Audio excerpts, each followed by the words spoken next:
아버지를 찾아 나선 유리.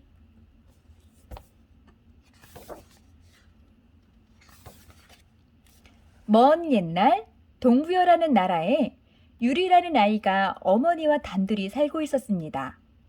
유리는 어려서부터 산과들을 누비며 씩씩하게 자랐습니다. 특히 활을 잘 쏘아 주위 사람들에게 칭찬을 많이 받았답니다. 날쌘 토끼와 다람쥐는 물론이고 날아가는 새도 쏘아 맞추었지요. 그러던 어느 날이었습니다. 유리는 여느 때처럼 활을 메고 집을 나섰어요. 늠름한 모습이 퍽 믿음직스러웠습니다. 얼마를 걷다 유리는 멀리 소나무 위에 작은 참새가 한 마리 앉아 있는 것을 보았습니다. 문득 유리는 자신의 활솜씨를 뽐내고 싶었습니다. 저런 것쯤이야. 유리는 얼른 활을 들었습니다. 그리고 한참을 잰 뒤 힘껏 활수위를 당겼어요. 쉬! 화살은 바람을 가르며 날아갔습니다. 그런데 이게 어찌된 일일까요? 보통 때 같으면 참새가 화살에 맞아 툭 떨어졌을 텐데 그날은 화살이 참새를 비껴가고 말았습니다. 엎친 데 덮친 격으로 화살은 그곳을 지나던 동네 아주머니의 물동이를 맞추고 말았답니다. 물동이가 산산조각이 나면서 아주머니는 졸지에 물벼락을 맞고 말았지요. 유리는 아차 싶었지만 때는 이미 늦었습니다. 이런 못된 놈! 애비 없는 자식이라 버릇이 없고 거칠구나! 썩 물러가거라 이놈! 몹시 화가 난 아주머니는 유리에게 소리를 쳤습니다. 유리는 어깨를 축 늘어뜨리고 집으로 돌아와 혼자 방 안에 쭈그리고 앉았습니다.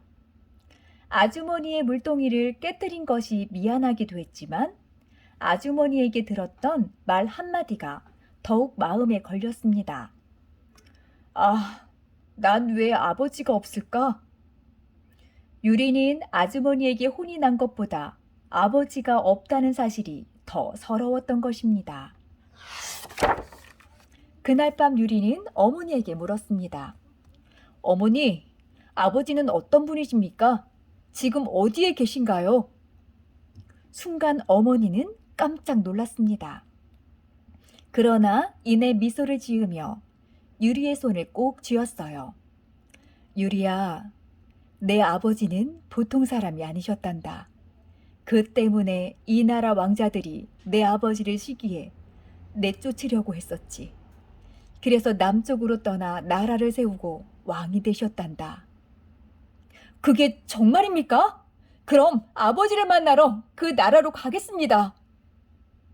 유리는 어머니의 말에 금세 얼굴이 밝아졌습니다. 아버지를 만날 수 있을 것이라는 생각 때문이었지요. 그런데 어머니는 어두운 표정으로 고개를 저었습니다.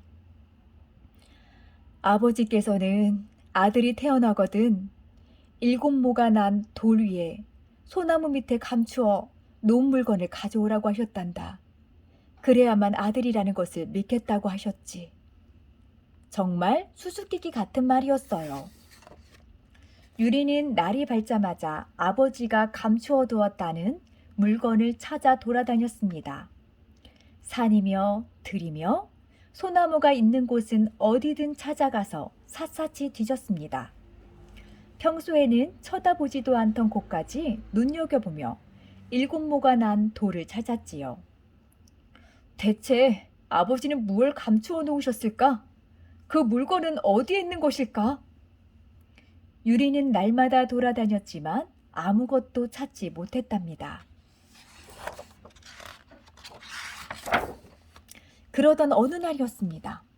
그날도 유리는 산속을 헤매다가 힘없이 집으로 돌아와서 마루 끝에 걸터 앉아 있었어요. 아, 내 힘으로는 아버지께서 남기신 물건을 찾을 수가 없구나. 유리는 마루에서 일어났습니다. 바로 그 순간이었어요. 기둥 아래에서 이상한 소리가 들리는 것 같았습니다. 스스스스. 유리는 기둥으로 다가갔습니다.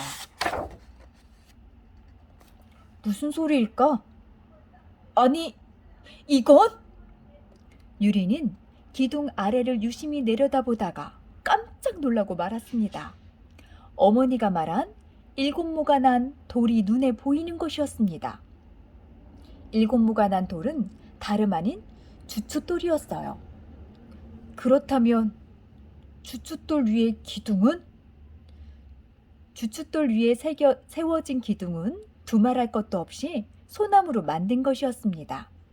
어머니가 말한 7모가 난 돌 위에 소나무 밑이란 바로 주춧돌 위에 서 있는 기둥 밑을 가리키는 것이었지요. 유리는 있는 힘껏 기둥 밑을 들추어 보았습니다. 정말로 그곳에는 아버지가 남긴 물건이 숨겨져 있었습니다. 그것은 부러진 칼 한 조각이었습니다. 아, 이것이구나. 유리는 곧장 어머니에게 달려갔습니다. 어머니, 아버지께서 남기신 물건을 찾았습니다. 이제 아버지를 찾아 떠나겠습니다. 어머니도 기뻐하며 고개를 끄덕였습니다. 다음 날 유리는 남쪽으로 쉬지 않고 말을 달려서 아버지가 세웠다는 나라로 갔습니다. 이 나라가 바로 고구려입니다.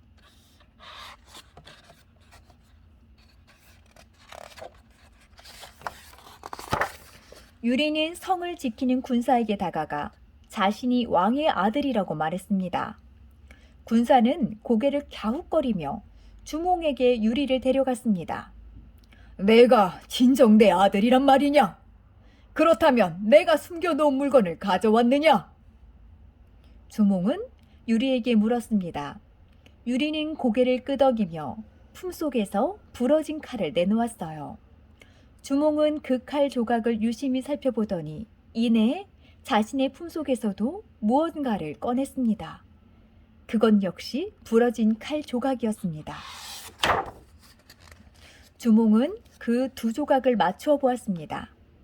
두 개의 칼 조각은 빈틈없이 이어져 한 자루의 칼이 되었답니다. 오, 정말 내 아들이 맞구나.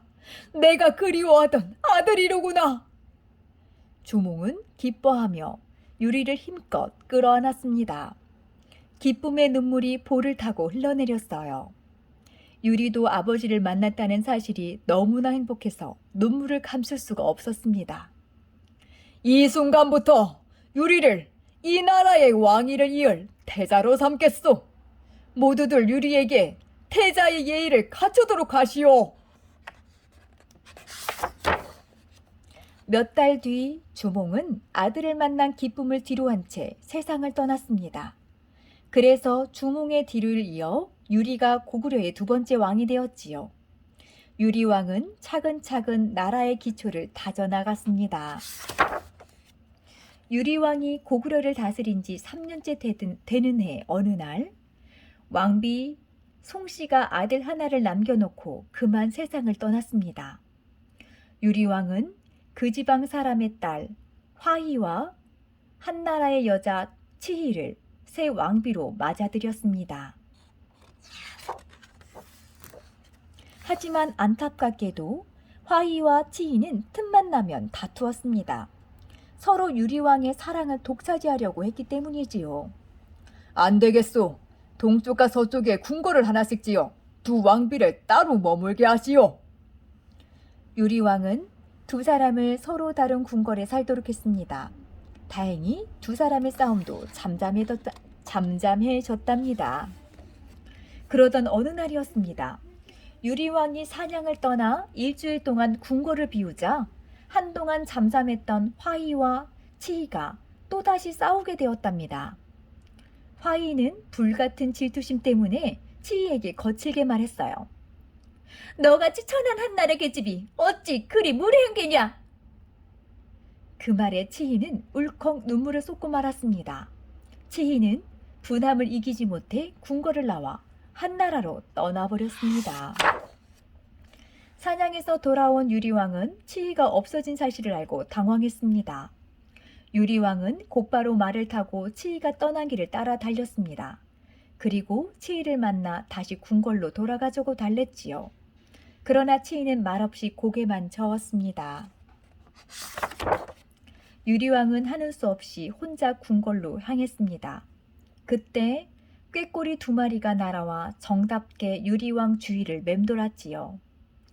아, 새라는 짐승도 암수 한 쌍이 정답게 노리는데 나만 외롭게 이 길을 홀로 지나는구나.